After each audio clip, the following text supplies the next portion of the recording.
This video is for visually impaired students. The chapter is Electronic Spectroscopy from book Modern. Introduction. We already know that a molecule can have several types of energies like rotational energy, vibrational energy, electronic energy, etc. When energy is absorbed by a molecule, it can undergo rotational, vibrational, or electronic transitions depending upon the amount of energy absorbed. All these type of energies of molecule are quantized such that there are only discrete rotational, vibrational, or electronic energy levels available to the molecule for excitation. Each electronic level is associated with a number of vibrational levels with less energy separation, and each vibrational level is in turn is associated with a set of rotational levels with even lesser energy separation.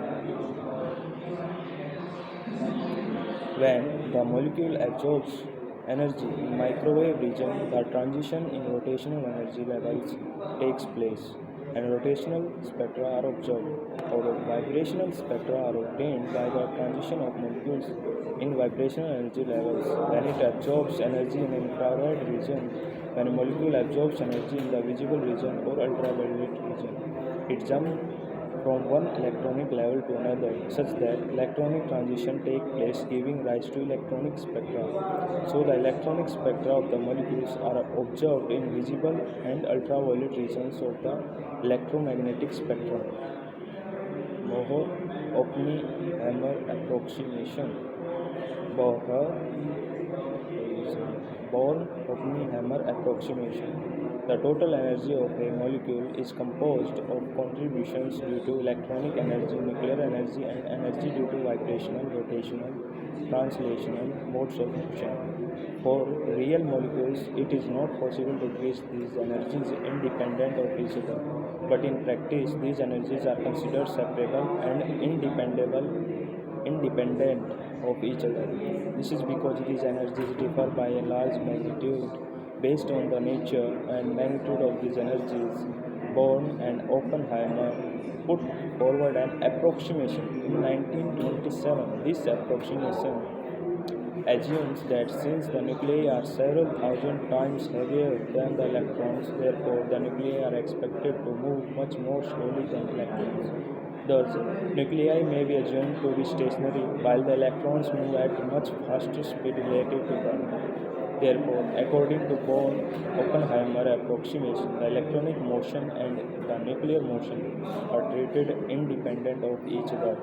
Hence, the translation motion of the molecule as a whole and vibrational and rotational motions of the nuclei within the molecule may be treated separately from the motion of the electrons.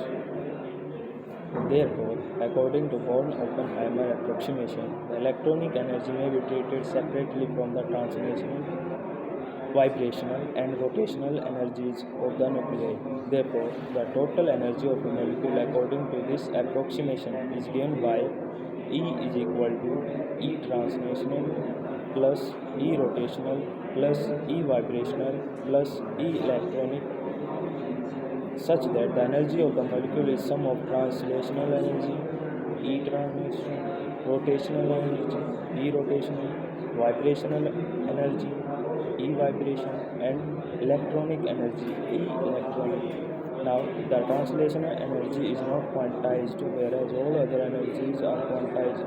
Also, the magnitude of translational energy is very small compared to other energies, such that electronic energy is far larger than vibrational energy, which is far greater than rotational energy, which is far greater than translational energy. This is the order of these energies, or you can say magnitude. Since the magnitude of translational energy is negligibly small, so Bohr-Oppenheimer approximation can also be written as E is equal to E rotational plus E vibrational plus E electronic energies, which implies that the electronic, vibrational, and rotational energies of a molecule are completely independent of each other.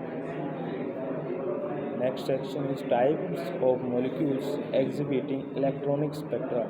To show rotational spectra, the molecule must possess permanent electric dipole moment, whereas vibrational spectra are shown by molecules which undergo a change in dipole moment during motion.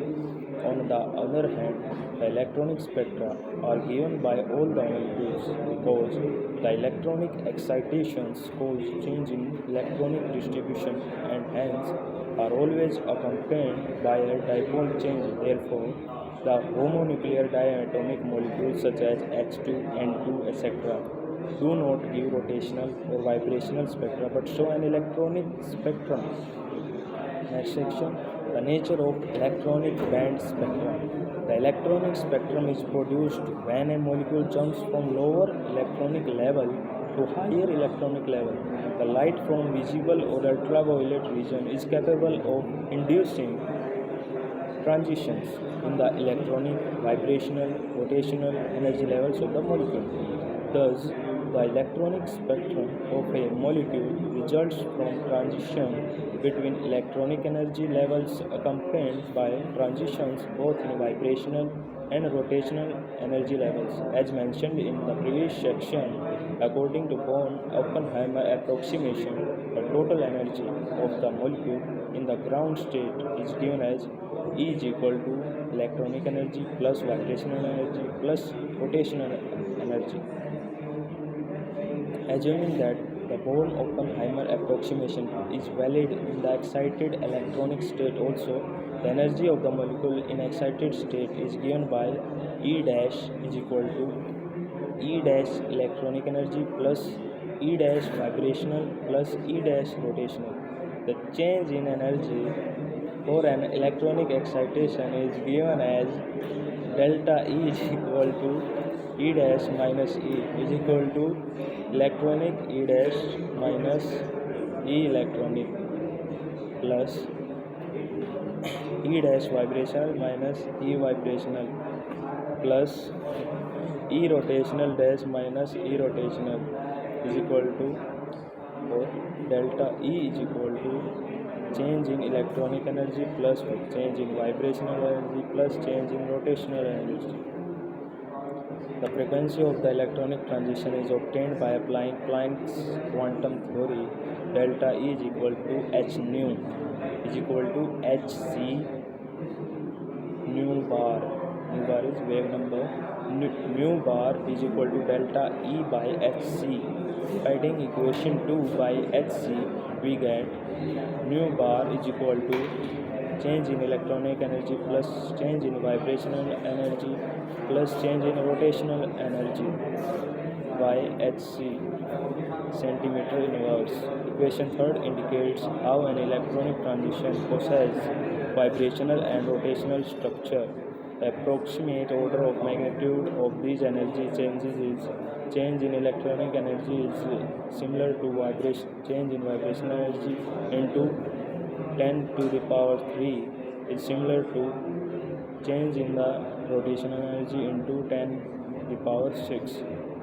Any change in electronic state is accompanied by simultaneous changes in vibrational and rotational energy levels. For an electronic transition, there are no specific selection rules for the change in vibrational quantum number, such that delta V has no restriction. As a result, every transition between the vibrational levels of lower electronic states and vibrational levels of higher electronic state is probable to some extent.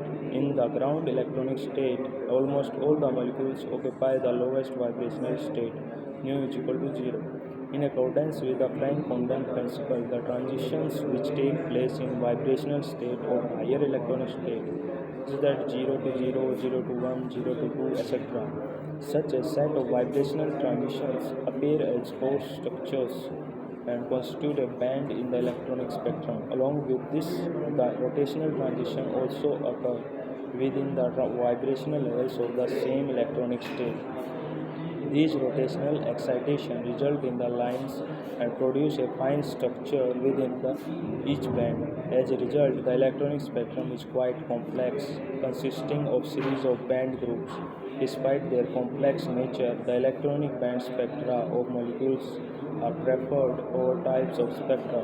This because these are observed in visible ultraviolet regions and can be conveniently recorded and studied. Potential energy curves for electronic states. For a diatomic molecule, the average electronic potential energy is a function of internuclear separation and is represented by a Morse potential function given as V in R is equal to D to the E into 1 minus e to the power minus beta into R minus R E whole to the bracket square.